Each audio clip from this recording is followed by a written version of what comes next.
Ayan guys, good morning. Today, magtatanim tayo ng kangkong. Ito. Okay?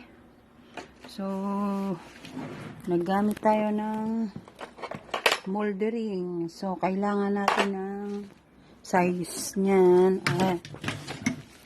Yan. Pinainit natin kanina para butasin ang ating paglalagyan sa puwit. Ayan. 7 butas guys. 3 dyan. At isa dito. Okay. Guys. Yan. So, ilagyan na natin ang lupa. Ang lupa ay mahal. Ayun. Manon, 10,000. So, isineting pa muna natin yung lupa natin ng ganito. Para sa ating mga kangkong. Ayan. So, bali,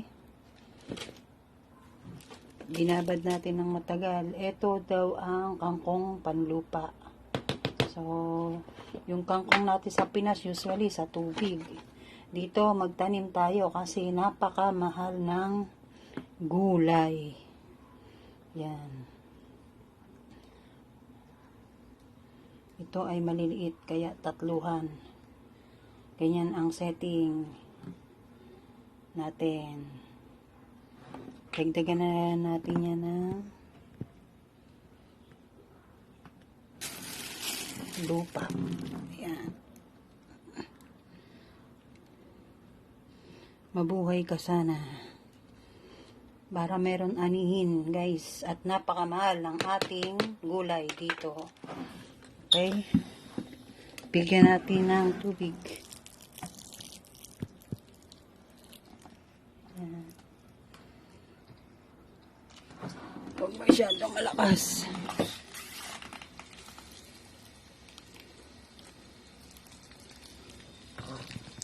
Ligo muna. Ligo. Ang ating kangkong. Okay, guys. Sa susunod natin, tingnan kung sino ang matatag at mabubuhay. Okay? So, yan ang ating kangkong today. Tanim-tanim muna, guys. Thank you. Bye-bye. Ganyan siya. Ito. Oh, may dahon na yung isa. May dahon na. Ito, 3 variety may nagbigay. Pwede na yan. Anihin. Ganyan ang ating magiging gulay na kangkong. Proceeding ang 2 pa. Thank you. Bye-bye.